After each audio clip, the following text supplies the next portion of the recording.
Vladimir Putin bernama lengkap Vladimir Vladimirovich Putin, lahir pada tanggal 7 Oktober tahun 1952 di Leningrad, Rusia, Uni Soviet.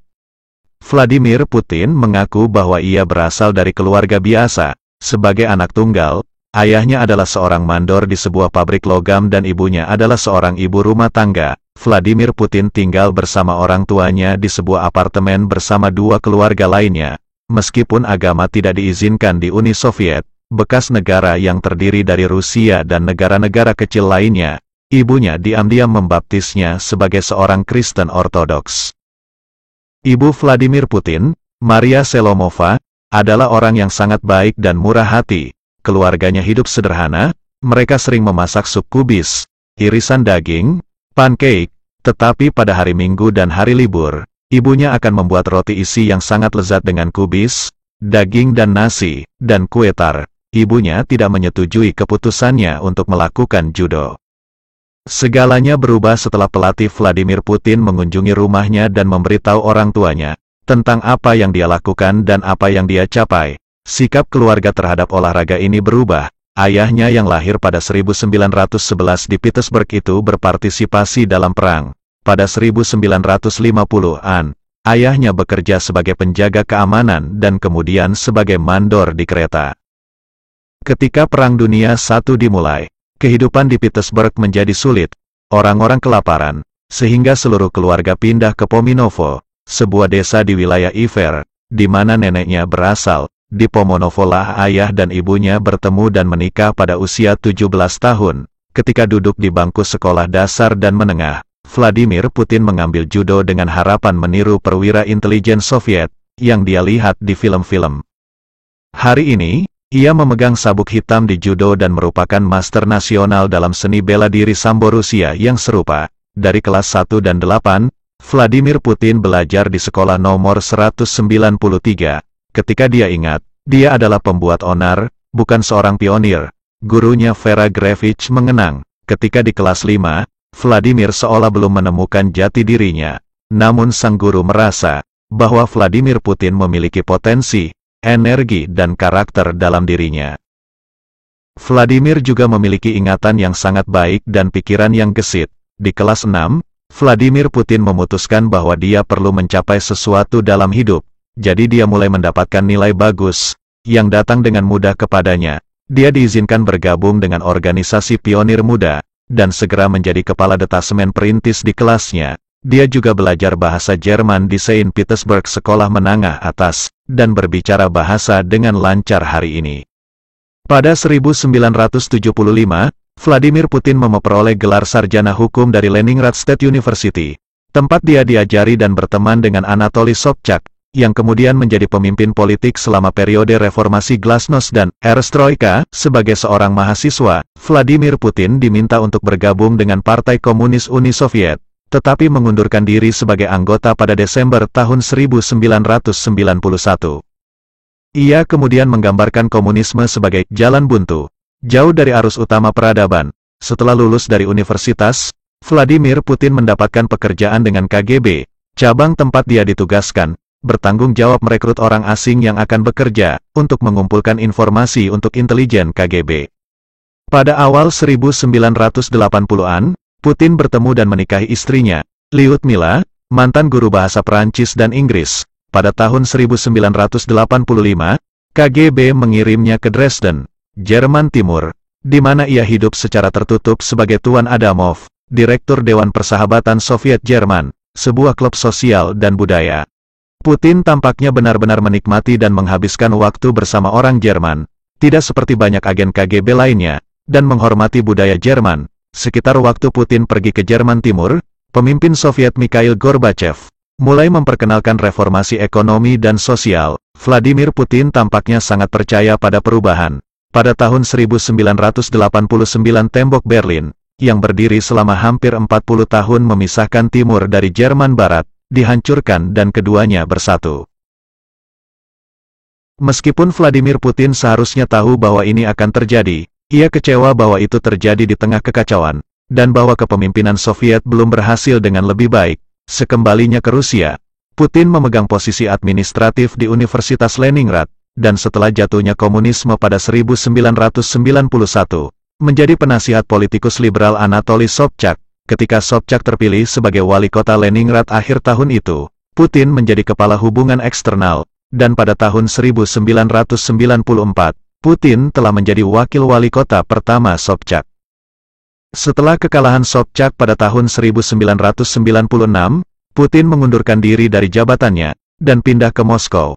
Pada Maret tahun 1997, ia diangkat sebagai wakil staf kantor eksekutif presiden dan kepala direktorat kontrol utama. Sibuk dengan pekerjaan seperti dia masih menemukan waktu untuk mempertahankan tesis doktornya tentang ekonomi di St. Petersburg State Mining Institute. Di sana, pada tahun 1998, Vladimir Putin diangkat sebagai wakil kepala manajemen, di bawah administrasi kepresidenan Boris Yeltsin. Dalam posisi itu, ia bertanggung jawab atas hubungan Kremlin dengan pemerintah daerah. Tak lama setelah itu, Putin diangkat sebagai Kepala Dinas Keamanan Federal, perpanjangan tangan mantan KGB, serta Kepala Dewan Keamanan Yeltsin. Pada Agustus tahun 1999, Yeltsin memecat Perdana Menteri, Sergei Stapashin, bersama dengan kabinetnya, dan mempromosikan Putin sebagai gantinya. Ketika Boris Yeltsin tiba-tiba mengundurkan diri pada tanggal 31 Desember tahun 1999, karena dicurigai melakukan suap dan korupsi, konstitusi Rusia menjadikan Putin bertindak sebagai Presiden Federasi Rusia. Kemudian pada hari yang sama, Vladimir Putin mengeluarkan dekret presiden yang melindungi Yeltsin dan kerabatnya, dari penuntutan atas kejahatan apapun yang mungkin mereka lakukan. Sementara pemilihan umum regular Rusia berikutnya dijadwalkan pada Juni tahun 2000, pengunduran diri Yeltsin membuat Vladimir Putin perlu untuk mengadakan pemilihan, dalam waktu 3 bulan lebih cepat, pada tanggal 26 Maret tahun 2000. Pada mulanya jauh di belakang lawan-lawannya, platform hukum dan ketertiban Putin dan penanganan tegas perang Chechnya kedua sebagai penjabat presiden segera mendorong popularitasnya melampaui para pesaingnya. Pada tanggal 26 Maret tahun 2000, Putin terpilih untuk pertama dari 3 masa jabatannya, sebagai Presiden Federasi Rusia memenangkan 53% suara. Menjanjikan reformasi politik dan ekonomi, Vladimir Putin mulai merestrukturisasi pemerintah, dan meluncurkan investigasi kriminal ke dalam urusan bisnis warga negara Rusia. Ia juga melanjutkan kampanye militer Rusia di Chechnya, pada September tahun 2001. Sebagai tanggapan terhadap serangan teroris di Amerika Serikat, Putin mengumumkan dukungan Rusia bagi Amerika Serikat dalam kampanye anti-terornya. Namun, ketika perang melawan teror Amerika Serikat mengalihkan fokus ke penggulingan pemimpin Irak Saddam Hussein, Putin bergabung dengan Kanselir Jerman Gerhard Schröder, dan Presiden Prancis Jacques Chirac yang menentang rencana tersebut. Pada 2004, Vladimir Putin terpilih kembali menjadi presiden. Pada April di tahun berikutnya, ia melakukan kunjungan bersejarah ke Israel, untuk mengadakan pembicaraan dengan Perdana Menteri Ariel Sharon. Hal itu juga menandai kunjungan pertama ke Israel oleh pemimpin Kremlin manapun. Karena batasan masa jabatan konstitusional, Putin dicegah dari mencalonkan diri sebagai presiden pada tahun 2008. Pada tahun yang sama, masa jabatan presiden di Rusia diperpanjang dari 4 hingga 6 tahun.